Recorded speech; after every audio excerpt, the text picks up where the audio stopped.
दोस्तों, मैं फराज मलिक। इस वीडियो को पूरा आराम से देख लें। अपने देश के अंदर और विदेश में आज क्या कुछ हुआ है वो सारी बड़ी खबरें आपके सामने हम बहुत कम समय में आसान भाषा में रखने वाले हैं। तो सबसे पहले हम अपने देश की बात कर लेते हैं, उसके बाद विदेशी खबरें आपको बताएंगे। पहली खबर अंडमान निकोबार से आ रही है। चक्रवर्ती तूफान असनी, काफ़ी दिन से इसकी चर्चा हो रही थी। फाइनली ये तूफान अब अंडमान निकोबार तक पहुंच चुका है।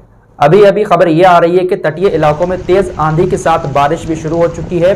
अनुमान ये लगाया जा रहा है कि ये तूफान अंडमान निकोबार में भारी तबाही भी मचा सकता है। बहुत सारी सुरक्षा की टीमें वहां पर मौजूद हैं। अलर्ट जारी कर दिया गया है। तटीय इलाकों को खाली करा दिया गया है। साथ ही साथ युद्ध स्तर पर तैयारी भी की जा रही है। इस खबर को मैंने आप लोगों को इसलिए बताया ताकि आप लोग थोड़ी सी दुआ करें। जो भी देख रहे हैं इस वक्त दुआ करें कि तूफान टल जाए और ज़्यादा जान माल का वहां पर नुकसान ना हो। दुआ ज़रूर करें आप अंडमान निकोबार के लोगों के लिए। दूसरी खबर जो है वो जामिया से आ रही है। ये सुनने वाली खबर है और शेयर करने वाली खबर भी है। दिल्ली की जामिया यूनिवर्सिटी के 52 बच्चों ने यूपीएससी की मुख्य परीक्षा को पास कर लिया है। हम सभी लोग इन बच्चों को अपने चैनल के माध्यम से मुबारकबाद पेश करते हैं। अब आप कहेंगे ये खबर बड़ी कैसे है?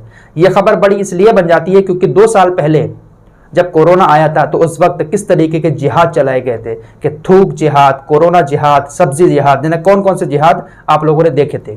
उसी टाइम पर यूपीएससी का रिजल्ट भी आया था जामिया का। तो सुदर्शन न्यूज वाला सुरेश चौहान के उसने कहा था कि इतने बच्चे पास क्यों हो रहे हैं जामिया यूनिवर्सिटी के। उसने चलाया था यूपीएससी जिहाद, एक शो किया था यूपीएससी जिहाद, यानी उसने पढ़ाई को भी जिहाद से जोड़ दिया था। तो इसलिए यह खबर बताना जरूरी हो जाता है कि एक बार फिर से जामिया यूनिवर्सिटी के 52 बच्चों ने यूपीएससी की मुख्य परीक्षा को पास किया है। तो सुदर्शन न्यूज वाले को भी मुबारक हो। और ऐसे लोगों को अपनी कामयाबी से ही आप लोगों को जवाब देना है। मेहनत के साथ पढ़ाई करें, अपने आप को काबिल बनाएं, आगे बढ़ें। ये नफरती लोग बस ऐसे ही करते रहेंगे। अगली खबर देखिए। खबर पेट्रोल डीजल के बढ़ते हुए दामों को लेकर है। आज हमारे देश के अंदर डीजल को 25 रुपए लीटर महंगा कर दिया गया। लेकिन आप परेशान ना हो, ये रेट आपके लिए नहीं बढ़े हैं बल्कि थोक में जो तेल लेते हैं उनके लिए बढ़ाए गए हैं। जैसे कंपनी वगैरह चल रही है, कहीं पर मॉल में जाता है तो बहुत सारा तेल यहाँ पर इस्तेमाल होता है। वैसे ये लोग डायरेक्ट कंपनी से ही खरीद लेते थे, लेकिन अब क्या हुआ था, जब से इंटरनेशनल मार्केट में ये युद्ध की वजह से रेट बढ़े थे तो इन लोगों ने पेट्रोल पंप से ही खरीदना शुरू कर दिया था और बहुत ज़्यादा स्टॉक कर लिया था, जिसकी वजह से पेट्रोल पंप मालिकों को इसका नुकसान हो रहा था। तो आज 25 रुपये बढ़ा दिए हैं थोक में तेल खरीदने वालों के लिए, लेकिन आम जनता को अभी जिस रेट पर है उसी रेट पर मिलता रहेगा। अगली खबर द कश्मीर फाइल फिल्म को लेकर है।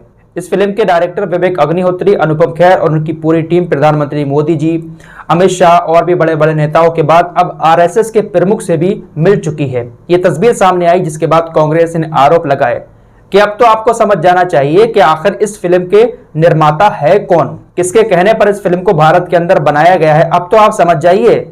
आरएसएस के प्रमुख से मिलने के बाद जब तस्वीर सामने आई तो कांग्रेस ने ये आरोप लगाए। यानी कांग्रेस का कहना है कि ये नफरत फैलाने वाली फिल्म जो है वो आरएसएस ने बनवाई है और बीजेपी ने बनवाई है। आइए अब विदेशी खबरों की तरफ चलते हैं। पहले खबर सऊदी अरब से आ रही है। सऊदी अरब के अंदर हूती विद्रोहियों ने एक बार फिर से 4 ड्रोन हमले किए। सऊदी अरब ने उन 4 ड्रोन हमलों को हवा में ही नष्ट कर दिया। सऊदी अरब की तरफ से बयान जारी करके कहा गया कि हमारा जो सबसे बड़ा तेल का कुआं है, हूती विद्रोही उसको निशाना बनाना चाहते थे, लेकिन हमारा जो सेल्फ डिफेंस सिस्टम है उसने हवा में ही मार गिराया उनके ड्रोन्स को। तो ये जंग अभी भी जारी है हूती विद्रोहियों के बीच और सऊदी अरब के जो गठबंधन वाला वहां पर मामला है उनके बीच। फिलहाल आम लोगों की जान जा रही है और ये हुकूमतें आपस में लड़ती रहती हैं। यूक्रेन रशिया में भी यही हो रहा है। हजारों लोग मारे जा चुके हैं बेगुनाह। अगली खबर पाकिस्तान से आ रही है। भाई पाकिस्तान के तो क्या ही कहने। देखिए अब ये मत कहना कि मैं भी पाकिस्तान की मजाक बनाने लगा। भाई वो मजाक बनाने लायक है, क्योंकि जिसका आर्मी कैंप ही खुद सेफ नहीं है वो दूसरों के ऊपर क्या हमला करेगा। उत्तरी पाकिस्तान के सियालकोट में एक मिलिट्री बेस बना हुआ है। उस मिलिट्री बेस में लगातार एक के बाद एक धमाके हुए। ये आपकी स्क्रीन पर वीडियो भी हैं।